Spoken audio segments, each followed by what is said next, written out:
Hello all. Friday evening train பிடிக்கிறதுக்கு of an hour லேட்டாக தான் கிளம்பணும் நாங்கள் பிளான் பண்ண டைம்லேருந்து. 9:15க்கு ட்ரெயின், 9:10க்கு தான் எங்கள் கார் ஸ்டேஷனை ரீச் ஆகும்னு சொல்லிட்டு மேப்பில் காட்டிகிட்டு இருந்துச்சு.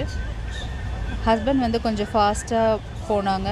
பேக் கேட் வழியாக போனதுனால 8:55க்கெல்லாம் நாங்கள் உள்ள ரயில்வே ஸ்டேஷன் ரீச் பண்ணிட்டோம்.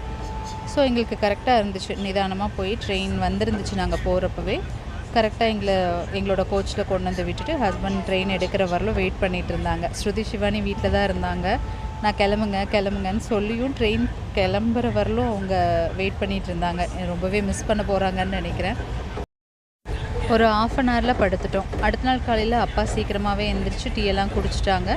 நான் எந்திரிச்சோன்னே எனக்கு டீ வாங்கி கொடுத்தாங்க. அதுக்கப்புறம் நாங்கள் 2 பேரும் பிரேக்ஃபாஸ்ட் முடிச்சிட்டோம். அதுக்கப்புறம் ட்ரெயினுக்கு வெளியில் உள்ளே நடக்கிறதெல்லாம் வேடிக்கை பார்த்துட்டே வந்தோம். எனக்கு ட்ரெயின் கதவு கிட்ட நின்று வேடிக்கை பார்க்குறது ரொம்ப பிடிக்கும். உங்களுக்கு இந்த மாதிரி பிடிக்குமா சொல்லுங்கள்.